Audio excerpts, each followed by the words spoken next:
Hey, it's Travis, Oscar Mike Radio. It is a great day, having fun. I can't wait to talk to these people here. We got a lot going on. Check out my sponsors. You'll see that little video now. We're here because on one side of your screen, you see some people walking with purpose, and their leader is in the image below us. So these are, except for Anthony there at the bottom, he's at the bottom, and on the left there you have Elena and Leo, who I know, and the two up screens up top, we're Marines. Anthony, what are you? Army. Army, okay. Mm-hmm. Just Army. All right. So The best. they're doing this thing called Tough Ruck, and I'm not gonna steal their thunder, but for you civilians and non Air Force and Coast Guard types, you might not know what that is. So who wants to take a crack at explaining what a ruck is and why it's tough? You guys want to take that? Well, we're doing it right now. Yeah, let's get having fun. Yeah, so it's 26.2 miles. You got two different divisions, heavyweight, lightweight. I'm in the heavyweight. I got 42 pounds on my back right now. It's to raise money for the Military Friends Foundation, which helps most of Gold Star families of fallen service members. And it's basically to honor them, to raise money for their families. And you can also honor, during the hike or during the ruck, fallen firefighters, police officers, and EMTs as well. Man, so it's the whole idea. The tough part is we're carrying their pain. Well, rucking used to be called forced marches, and people thought it was just a faster walk. It's not. It's more like a run, right, guys? It's pretty. Our average pace right now is. So we've been averaging about 18 minutes per mile. We're on some pretty sandy, rocky soil where we're at. I think that's a pretty good clip. If we keep that pace, we'll be able to finish the 26.2 miles in around 8.5 hours, maybe with a couple water breaks, just under 9.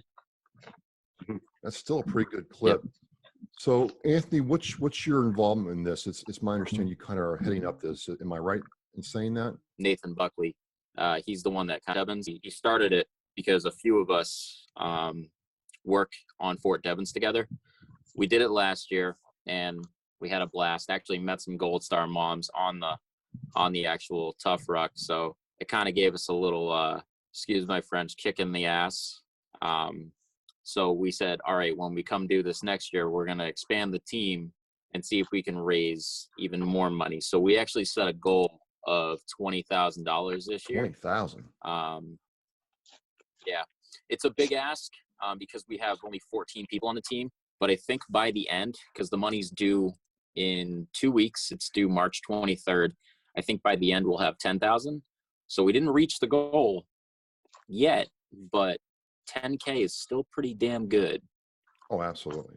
So we've, some of us have been really putting in some serious effort to raise the money through just going to and creating different events, like going to gun shows. We set up a couple of events at breweries. We've been building these wooden flags to raffle off, which have been killing it with money. And we even made some military challenge coins that we've been selling off and raffling off.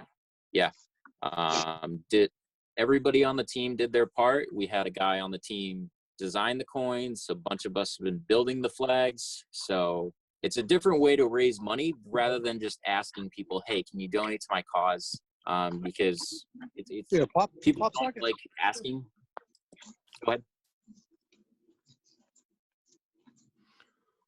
So when you met these Gold Star mothers and family members, what's that like, having served, realizing that, you came back, and that's always hard for me, which is why I ask.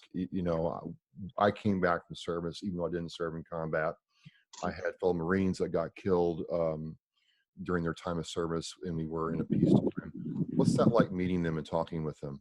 Yeah, it really just kind of takes you back and makes you remember that exact moment when you decided to serve your country, to take that oath and really really think about the purpose of why you're doing what you're doing. You know, I myself, I've never been to combat, but I got plenty of friends that went over and didn't come home. So I take it very personal as well. So anytime I, you know, see somebody with a Gold Star plate, or you know, something that says, hey, I'm a Gold Star family member, I make sure I go up to them and I thank them for their sacrifice and their relative service. It's just so they know that they're never forgotten. So how do you prepare for this? Because it's one thing to do. So for folks who don't know, when I was in, we called them humps in the Marine Corps. They're called rucks now. It's kind of an Army term, if I remember. Hump till we die. Hump till Hump we till we die. die.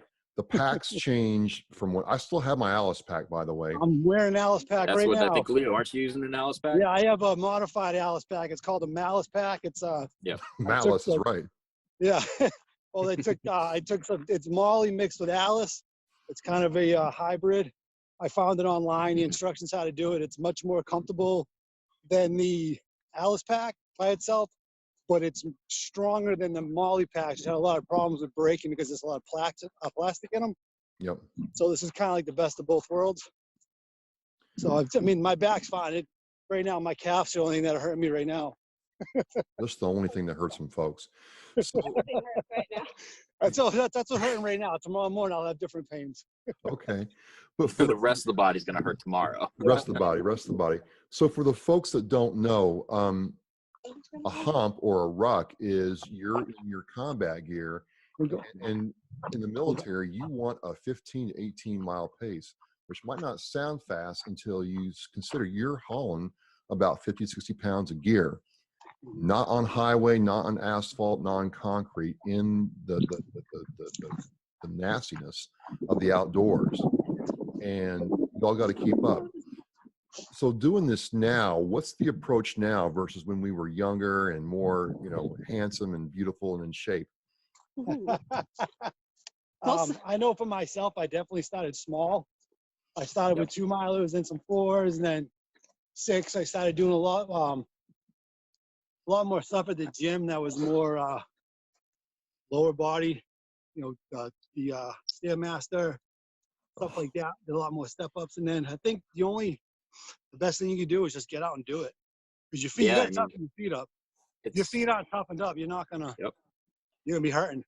I think I'm the youngest one on the team, and even still, I have to, you know, adapt to everything. I had to, you know, really clean my diet, make sure that I'm, you know, pounding water, get out there and do it, toughen your feet, be very active in the gym. I mean, we're not all young bucks anymore, so everything comes into effect. So, like Leo said, starting at small miles and then just moving. This is our longest one that we've done so far. We're at 16 today. 16 miles. 16, so we're going to try to do 18.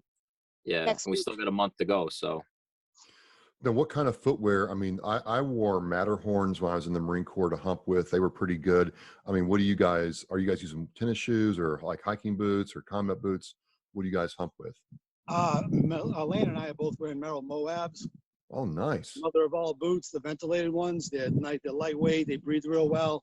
They've got, I mean, if you look into the hiking world, they're one of the most, and they're affordable too, like $120. You're not spending, you know, $250 like you would for a pair of Solomons or something like that. So as far as you need a pair of footwear to start out, you don't want to break the bank. I think they're very affordable, but they are very comfortable. They're lightweight. I have no complaints. Compared to a pair of jungle boots, they're awesome.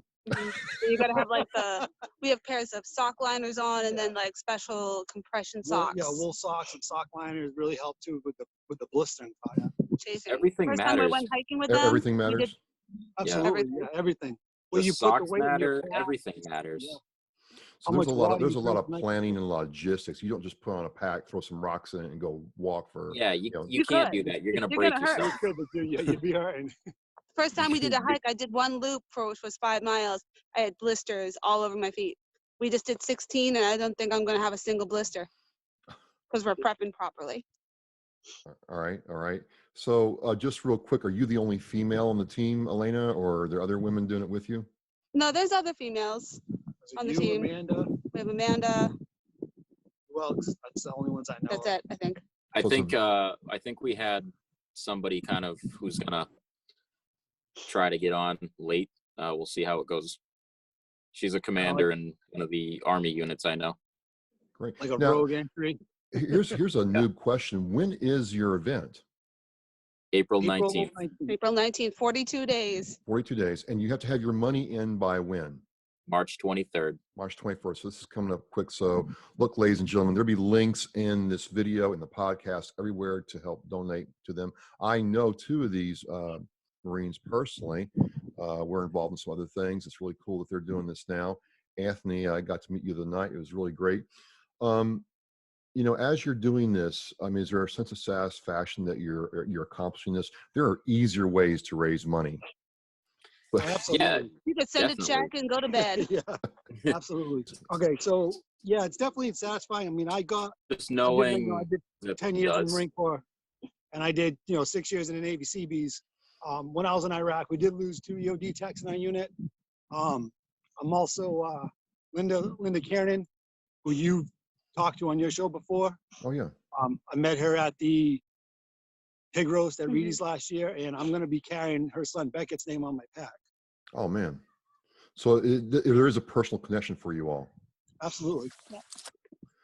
Well, look, I'm also going to be carrying. I mean, I'm on the fire department too, and that's another thing that is done at this tough ruck is you carry the names of firefighters that have died in the line of duty.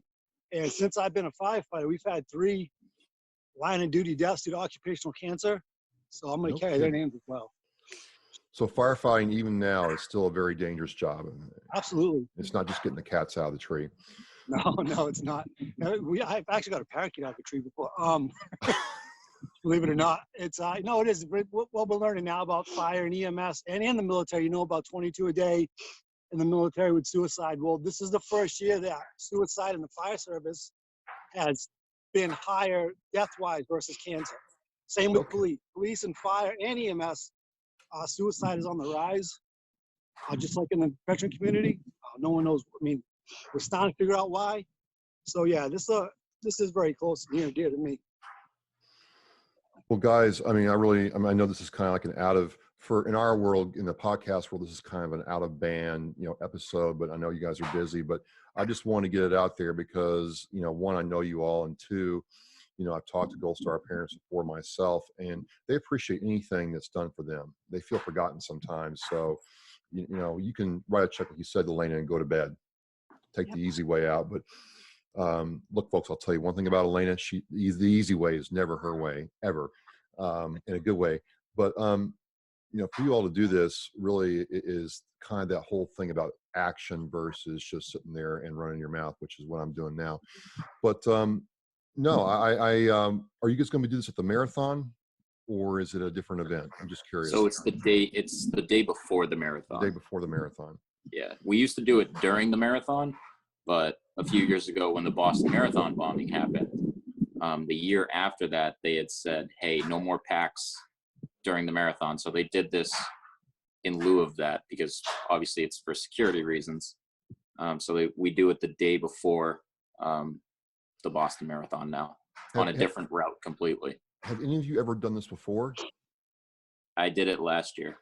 So just out of curiosity, since you're not running with like 30,000 other runners, can you get a good pace, get a good song going and get rolling? Oh yeah, because like anything, everything, but every time it starts off like super tight and bunched up, but then, by mile 5, everybody's found their pace and they're spread out. So and the trails are big enough to where you're not bunched up on people. So you can get a good pace and stick to it. If I'm in town that day, I sure want to come by and check it out, man. I just want to encourage my listeners and viewers again to, you can put your money in a lot of different places. You can spend it at the Starbucks or at the local bar, but hey, throw a couple bucks these guys' way. Look, I know you guys are on the move, literally, as we say in Oscar Mike Radio. Don't want to hold you up. We actually hit you right at 16 miles. We just stopped. 16 miles, baby, yeah. 16 with 2 more to go. So just really amazing. Anthony, hope to meet you in person someday, brother, and I really appreciate your time today. Absolutely, man. Well, as we say in Hawk, folks, we are locked through lunch. They're on the move. This is Oscar Mike, and we are out.